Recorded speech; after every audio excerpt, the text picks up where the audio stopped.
شکلیں زندگی.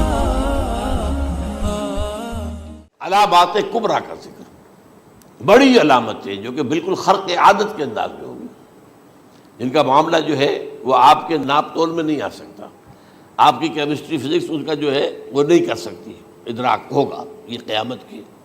ان میں نمبر ایک کیا ہے؟ ایک بہت بڑا دھواں آئے گا، پوری دنیا کو لپیٹے گا. نمبر دو، دجال کا ظہور ہوگا جو اپنی خدائی کا دعویٰ لے کر آئے گا اور بنوائے گا.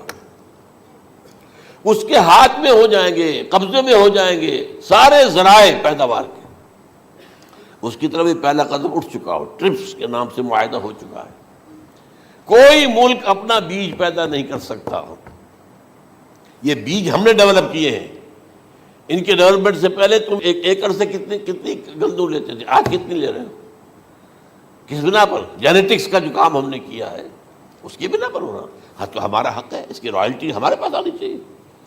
لہذا صرف ان اداروں سے، ملٹی نیشنل سے خریدا جائے گا بیج، اور بیج بھی وہ دیں گے وہ کہ جس سے جو فصل اگے گی وہ بیج نہیں لا سکتی، وہ بیج کا کام نہیں کر سکتی. جیسے آپ کو معلوم ہے کہ آپ کے ہاں جو گوشت کھایا جاتا ہے مرغے کا، تو مرغا وہ جو ہے اس میں مرغا ہو یا مرغی ہو، اس کے اندر کوئی وہ کیفیت ہی نہیں ہے.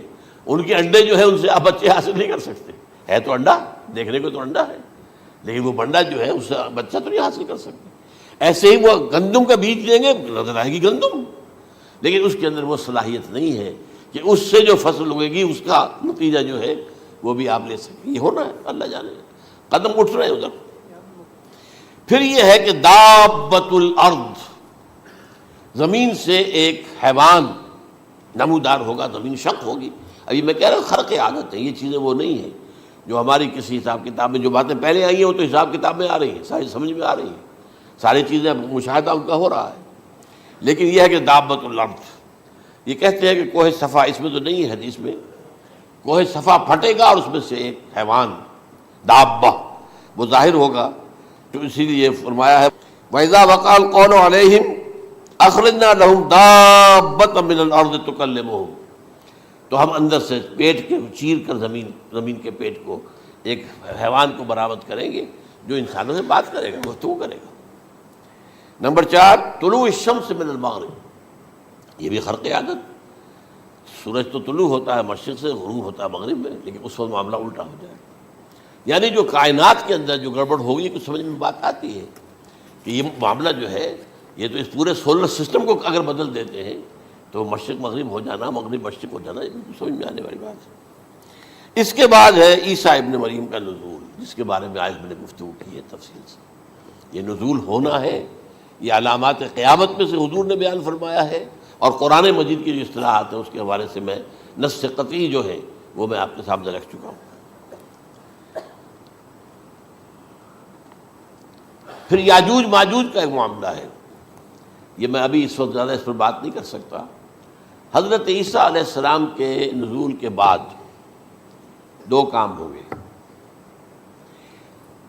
یہودیوں کا قلع قمع ختم، تمام یہود، ایک کام تو یہ ہونا ہے. اور نمبر 2، عیسائیت کا ختم ہو جانا. عیسائیت کی نفی کر دیں گے، بھائی تم مجھے خدا کا بیٹا بنائے بیٹھے ہو، میں تم خدا کا بیٹا نہیں ہوں، میں تو اس کا بندہ ہوں، رسول ہوں. میں نے تم سے کب کہا تھا کہ مجھے خدا کا بیٹا بناؤ. نمبر 2 یہ کہ وہ خنزیر کو قتل کر دیں گے. یعنی یہ تم نے خنزیر کب سے کھانا شروع کر دیا؟ میں تو تم کو نکاح اجازت دے کر گیا تھا، یہ تو شریعت موسوی میں حرام تھا، اور میں کہہ کر گیا تھا کہ یہی شریعت تم پر لاگو رہے گی. ہاؤ کم تم نے کیسے یہ؟ آج بھی بہت سے رومن کیتھولکس جو ہے وہ سور نہیں کھاتے، وہ اس میں ہے ان کے اندر کچھ نہ کچھ بات جو ہے جو حضرت عیسیٰ کی تعلیمات کا کچھ اثر ان کے ہاں ہے. میں تو ایک مرتبہ، یہ 1971 کی بات ہے، 4-5 دن کے لیے برسلز میں رکا تھا، اس لیے کہ وہاں مجھے ایک صاحب نے خط لکھا تھا کہ وہاں ایک نوجوان ہے ابھی اس میں ایمان لایا ہے اور اس کے کچھ مسائل ہیں، ہم کوشش کر رہے ہیں ان کے مسائل حل کریں، آپ بھی جا رہے ہیں. میں انگلینڈ جا رہا تھا تو واپسی پر آپ ان کے یہاں چند دن ٹھہرے. میں حیران ہوا. ویسے اس نے مجھے اپنے گھر ٹھہرایا نہیں، اس لیے کہ ماں باپ تو اس کے کرسچن تھے، اور پولیس کا چیف آفیسر اس کا باپ تھا، چیف آف پولیس فورس. اس نے مجھ سے ایک دن کھانے پہ بلایا، میں ہوٹل میں ٹھہرایا مجھے. اس نے کہا آپ اطمینان سے یہاں کھانا کھائیں، اس گھر میں نہ آج تک کوئی شراب کی بوند آئی ہے اور نہ ہی کوئی بوٹی آئی ہے سور کی۔ Roman Catholics. اب اکلوتا بیٹا تھا یہ عبدالعزیز، اس نے بعد میں نام رکھا، وان کینٹر اس کا نام تھا جو کہ اوریجنل تھا، پھر اس نے نام رکھا عبدالعزیز وان کینٹر، پرانا نام بھی حالانکہ نہایت نیک، نہایت خوبصورت۔ 28 سال کی عمر تھی، اور اس وقت میں نے دیکھا تھا کہ اس کی فقہی معلومات جو ہے میری معلومات سے 10 گنا زیادہ۔ اس کی وجہ کیا ہے؟ وہ گیا تھا موراکو میں ایز اے ٹیچر ملازمت کرنے، پیسہ کمانے، وہاں وہ مسلمانوں سے اس کا ہوا رفع ضبط ہوا، اسلام کی تعلیمات سامنے آئی، اسلام لے آیا۔ اب اکلوتا بیٹا ہے، اب ماں باپ جو ہے کرسچن کیتھولکس۔ جب وہاں سے واپس آیا تو پھر کہتے ہیں کہ ہمارے درمیان ایک معاہدہ ہے، وی آر لیونگ ٹوگیدر، لیکن یہ معاہدہ ہے ہم مذہب پہ بات نہیں کریں گے، بس باقی جو بھی ہے وہ ساتھ رہ رہے ہیں۔ لیکن میں حیران ہوا، مجھے معلوم نہیں تھا۔ اچھا، اس کے بعد اس نے جب اسلام کا فیصلہ کیا تو اس کے سامنے سوال آیا کون سی فقہ اختیار کروں؟ تو اس نے بڑی جو ہے تھورو اسٹڈی کی ہے تمام فقہوں کی، کمپیریٹو اسٹڈی، ان کو کرنے کے بعد پھر فائنل فیصلہ اس کا یہ تھا کہ حنبلی فقہ میں اختیار کروں۔ چاروں فقہوں میں سب سے لیٹسٹ حنبلی ہے، یعنی حنفی نمبر 1، پھر مالکی نمبر 2، پھر اس کے بعد شافعی نمبر 3، پھر یہ امام احمد ابن حنبل ہے۔ اور امام احمد ابن حنبل کے زمانے تک احادیث بہت بڑے پیمانے پر جمع ہو چکی تھی، جبکہ ابھی حضرت امام ابو حنیفہ کے زمانے میں کوئی اتنا زیادہ جو ہے حدیث کا بھی ذخیرہ نہیں بنا تھا۔ اسی پر تو لوگ حیران ہوتے ہیں کہ زیادہ حدیث امام ابو حنیفہ کے علم میں نہیں تھی، لیکن مجال ہے کہ ان کا کوئی فتویٰ جو ہے کتاب و حدیث کے، کتاب اور سنت کے خلاف ہو۔ اگرچہ انہوں نے صاف کہا کہ اگر تم پاؤ کوئی ایسی سچی حدیث، پختہ حدیث جو میری کسی رائے کے خلاف ہو تو میری رائے کو دیوار پر دے مارنا اور اس صحیح حدیث کی پیروی کرنا۔ لیکن ویسے اس کے بعد یہ کمال یہ ہے کہ بہت ہی کوئی شاذ معاملہ ہے کہ جس میں ان کا کوئی فتویٰ وہ کتاب و سنت کے منافی ہو یا سنت کے منافی ہو۔ کتاب پہ تو سوال پیدا نہیں ہوتا، کتاب تو ساری ان کے سامنے موجود تھی۔ اس کے بعد یہ ہے کہ یاجوج ماجوج، جس میں بتا رہا تھا آپ کو کہ جب عیسائیت بھی ختم ہو گئی، یہود ویسے ختم ہو گئے، استیصال ہو گیا، جڑ کٹ گئی، اب عیسائیت گویا کہ اسلام میں ضم ہو گئی، عیسائیت مذہب ختم، یہودی خود ختم۔ اب یہ طاقت کتنی ہو جائے گی؟ تقریباً 2/3 دنیا آ گئی، تمام اب عیسائی 2 ارب کے قریب ہیں، 1 ارب 90 کروڑ ہوں گے، یا مسلمان بھی 1 کروڑ 50-60 لاکھ ہیں، دونوں کو جوڑ لیجیے کتنے ہو گئے؟ 6 ارب کل آبادی ہے۔ لیکن اس کے بعد آتا ہے یاجوج ماجوج کا خروج۔ یہ یاجوج ماجوج میرے نزدیک چائنا اور رشیا ہے، ان کی مجموعی طاقت اتنی ہوگی، اور یہ اس طرح آئیں گے ہر اونچائی پر سے اترتے ہوئے، پھسلتے ہوئے، جیسے 1962 میں جب وار ہوئی تھی بٹوین چائنا اینڈ انڈیا 1962 میں، تو وہ اس وقت کا نقشہ مجھے آج بھی اخبارات میں پڑھتا تھا تو یاد، waves after waves of Chinese soldiers were coming down the slopes of Himalayas۔ یہ تو وہ ہے نا جن کی تعداد کا کوئی حساب نہیں ہے، اور رشیا اور یہ مل کر جو ہے، میرا اندازہ یہ ہے کہ جب پہلے ملحمۃ العظمیٰ ہوگی وہ عیسائیوں اور مسلمانوں کے درمیان، اس وقت یہ دونوں پاورز نیوٹرل رہیں گی، لیکن غالباً یہ بات طے کر لیں گی کہ ویپنز آف ورلڈ جو ہے ماس ڈسٹرکشن، یہ استعمال مت کرنا، اگر یہ ویپنز آف ماس ڈسٹرکشن استعمال کرو گے تو ہم میدان میں آ جائیں گے۔ اس میں وہ جنگ جب ہو چکے گی، پھر حضرت عیسیٰ کو فتح حاصل ہو جائے گی، اور پھر یہ کہ یہودیت ختم ہو جائے گی، عیسائیت بطور مذہب ختم ہو کر اسلام میں ضم ہو جائے گا، پھر وہ 40 برس کا عہد حکومت ہے حضرت عیسیٰ علیہ السلام۔ لیکن جب یہ فتح ہو جائے گی ان پر، اب یاجوج ماجوج آئیں گے، اور اتنی تعداد میں آئیں گے کہ بحیرہ طبریہ جو ہے اس کا سارا پانی پی جائیں گے۔ یہ تو اگر آپ کو کبھی اندازہ ہو یا کوئی آپ جانیں ان لوگوں کو جو ان چینیوں سے واقف ہیں، وہ کہتے ہیں زمین پر ہلتی ہوئی کوئی چیزوں سے وہ چھوڑی چھوڑ کے کھا جائیں گے۔ جہاں وہ جاتے ہیں ایز اے لیبرر، وہاں کے جو سارے کتے ہیں ختم، ساری بلیاں ختم، ہر شے، وہ جو سانپ کھاتے ہیں، ہر چیز کھاتے ہیں، اور یہ تمام ایسٹرن کنٹریز کے اندر ہوتا ہے، بڑی ڈیلیشس ڈشز ہیں یہ، سانپ وغیرہ وغیرہ، اور یہ جس طرح کھا جائے، پانی پیا ایک قطرہ نہیں رہے گا اس پر. تو پھر جو ہے اللہ تعالیٰ اس وقت جو ہے اس میں ایک ایسی بیماری پیدا کرے گا کہ یہ سب مر جائیں. یہ معجزے سے ہوگا، یعنی ان کے اوپر فتح جو ہے وہ عام لڑائی کے ذریعے سے نہیں ہوگی، بلکہ اس کے اوپر فتح جو ہوگی وہ اللہ تعالیٰ سے بوجھ، ایک بیماری پیدا ہوگی سب مر جائے گا.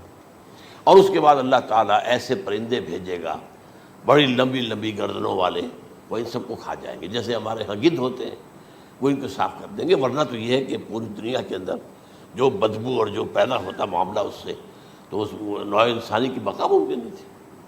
ان کے خاتمے کے بعد پھر یہ ہوگا کہ حکومت اسلامی جو ہے پوری دنیا میں حضرت مسیح علیہ السلام کی ہوگی. 45 برس وہ رہیں گے، اسی میں وہ کہلن بھی آ جائے گا، وہ فی المہد و کہلن جو میں نے شروع میں بیان کیا تھا. اسی میں پھر یہ ہے کہ وہ شادی بھی کریں گے، ان کی اولاد بھی ہوگی، اور پھر ان کا انتقال ہوگا تو حضرت حضور صلی اللہ علیہ وسلم کے حجرے میں، وہیں پر جہاں حضور اور ابو بکر اور عمر رضی اللہ تعالیٰ عنہم دفن ہیں، وہیں پہ ان کو دفن کیا جائے گا. اور قیامت کے دن حضور فرماتے ہیں کہ میں اور یہ تینوں ساتھ نکلیں گے. تو یہ ہے حالات و واقعات. بہرحال اس میں یہ ہے کہ یہ نوٹ کر لیجئے کہ جہاں تک ہمارے ہاں آج کل کا معاملہ ہے، میرے نزدیک میں یہ کہنے پر مجبور ہوں، جو رفع و نزول مسیح کو نہیں مانتا وہ کم سے کم منکر حدیث ضرور ہے. میں اس سے کم کا فتویٰ نہیں دے سکتا. اب یہ ہے کہ جو لوگ مہدی کو نہیں مانتے ان کا معاملہ میں مختلف سمجھتا ہوں. چند منٹ لے رہا ہوں آپ کے، اور اس لیے کہ ان کی حدیثیں صحیحین میں نہیں ہیں، بخاری مسلم میں نہیں. اور یہ کہ بہرحال ان کا معاملہ جو ہے وہ ایسا نہیں ہے حضرت عیسیٰ کا. حضرت عیسیٰ کے آنے کا جو کچھ ہوگا وہ تو میں نے آپ کے سامنے بیان کر دیا.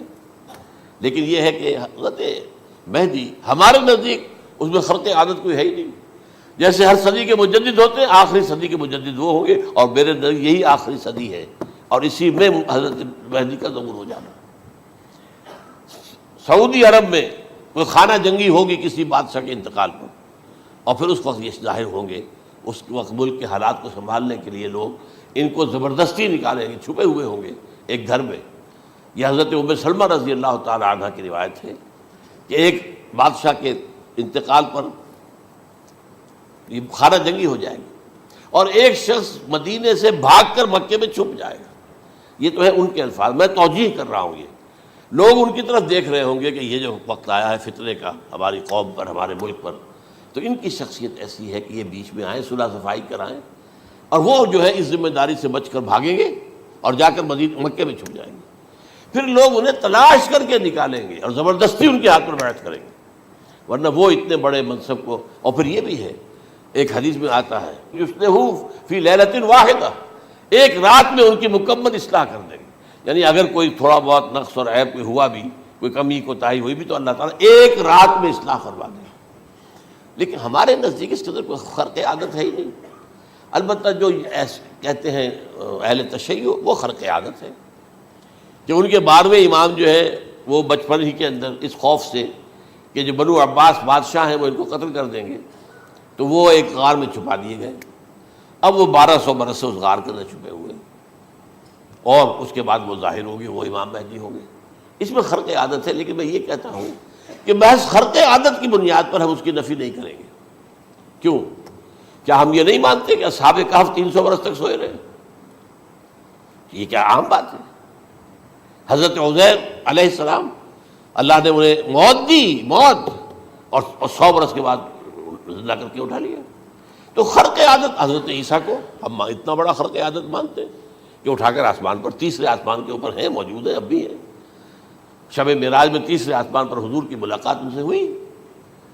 تو یہ خرق عادت کی بنیاد پر نفی نہیں ہم کرتے. ہو سکتا ہے، لیکن یہ کہ اس کے لیے ہمارے پاس کوئی دلیل نہیں، کوئی احادیث نہیں، کچھ نہیں، اس لیے ہم اس کو نہیں مانتے.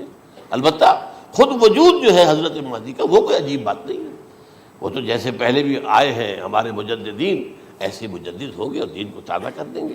ایک صحیح اسلامی ریاست جو ہے وہ عرب میں قائم ہو جائے گی دوبارہ.